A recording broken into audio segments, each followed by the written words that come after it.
Mexico, one of the world's truly ancient civilizations. Some of the most developed Indian cultures thrived here over the course of 3,000 years.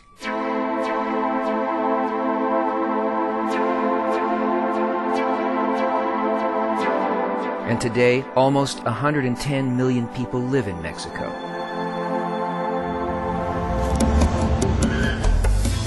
They live in different ways. Some are very poor, and yet they live side by side with the wealthy. But the Mexican people are very warm and friendly. In January 2007, a Kabbalist, Rav Michael Laitman, Ph.D., received an invitation in Israel to come to Mexico. By its largest Spanish language publisher, Planeta.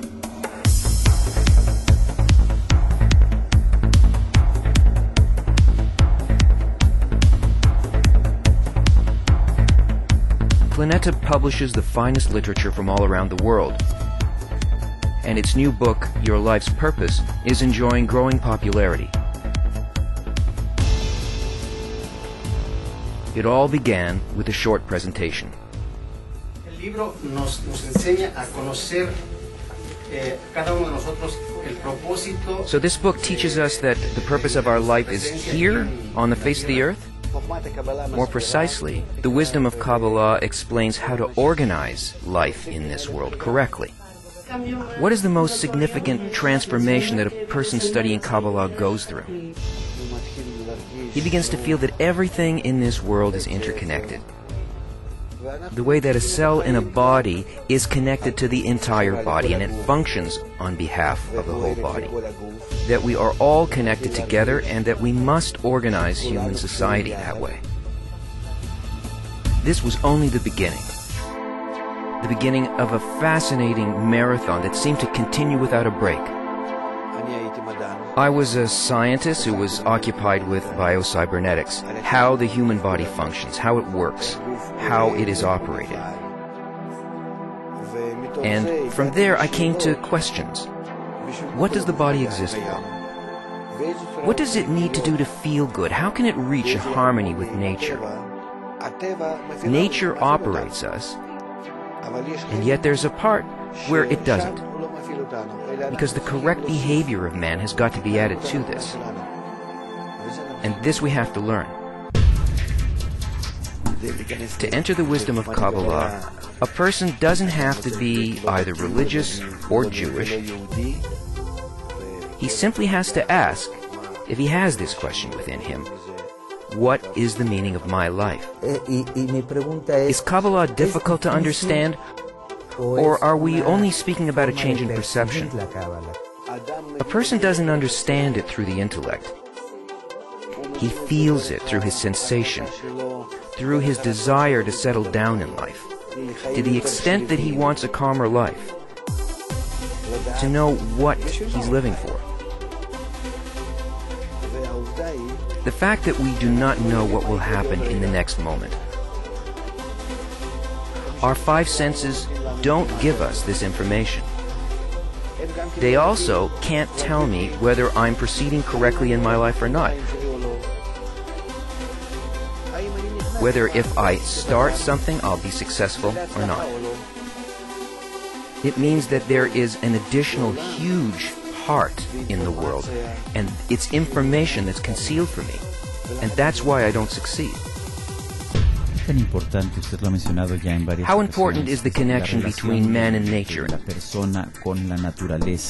And how does the wisdom of Kabbalah relate to that? To the extent that we understand nature well and maintain its laws correctly, we feel good and we can succeed by them. When we go against the laws of nature, we always receive blows. At the human level, we don't know the laws of nature at all, and therefore we are constantly mistaken. How can we know who is and isn't a Kabbalist? A Kabbalist is a person who feels the power that's behind matter, sees and knows why these powers move matter.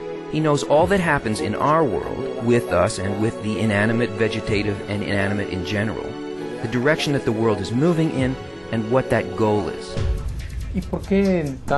Humanity has existed for such a long time. Why has the sixth sense remained concealed? Yes, and it will remain so until humanity despairs in its mode of development. Is the ego the main cause for this crisis? Yes. Why is it important to share this knowledge with all people? Because the way things are today, if we don't know how we're built, if we don't know the world that we exist in, we will bring ourselves to destruction.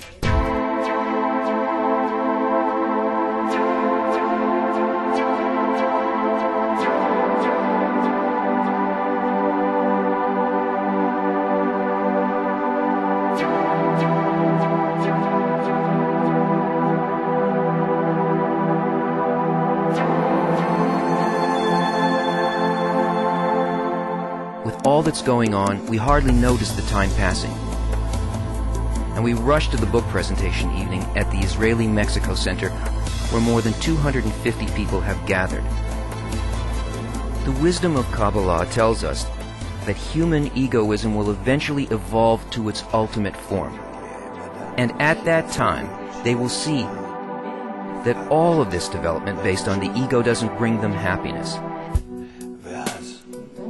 And they will need to know what to do. This is a land that we didn't know, a different mentality, but the feeling of connection was in the air, and the words penetrated the hearts of the people. Therefore, in our time, people are beginning to seek this science so needed by them.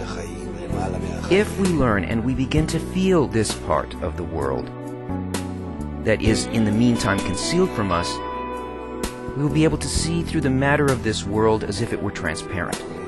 We will see the powers that operate behind matter.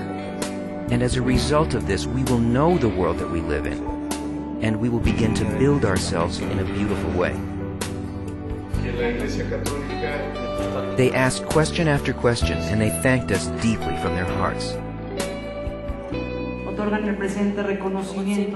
Allow me to present you with this award for your book, Attaining the Worlds Beyond, The Purpose of Your Life, by Rav Michael Laitman. But the day isn't over yet. We still have a radio program to do tonight.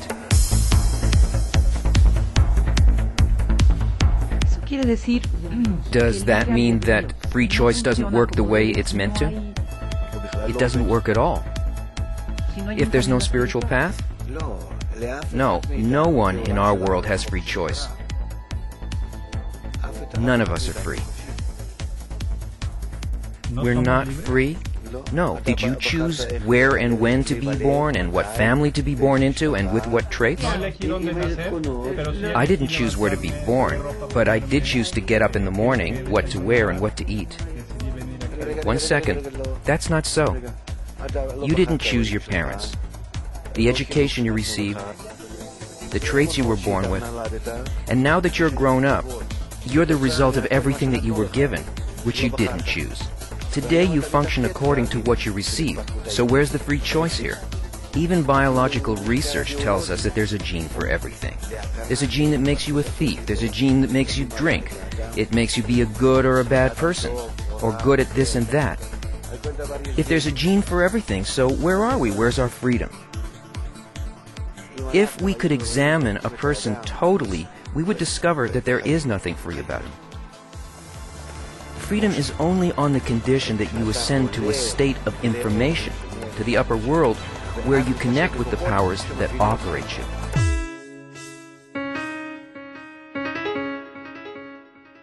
This book explains how we are operated from above, from the informational realm, and how we can in turn operate our command center to better operate on us.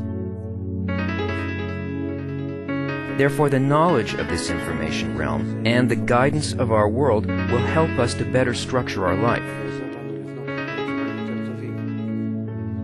Therefore, in these times, which, as you have said, are not good times, they're times of crisis and despair, drugs, terror, atomic threat.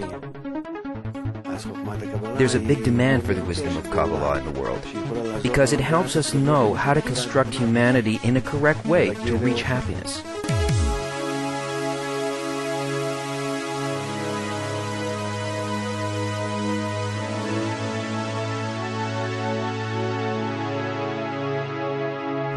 Does that mean that we are living in the time of the end? We're only beginning to live. It's not the end. It's the beginning of the beginning.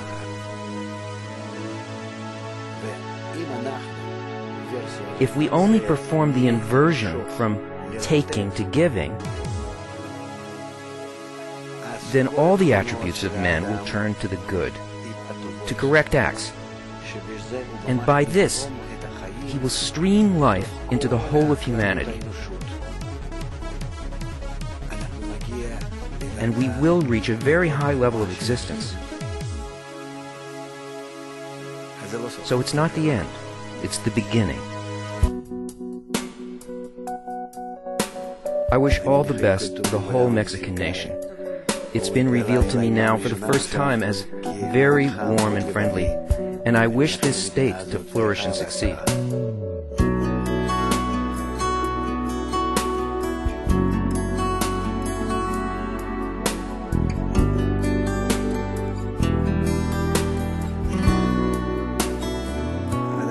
We're in a generation now that must take us to the peak of the spiritual pyramid so that we see the Creator from above.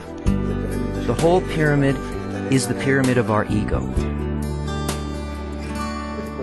And rising above it, we will really reach the pyramid of the heavens, the peak of the Creator.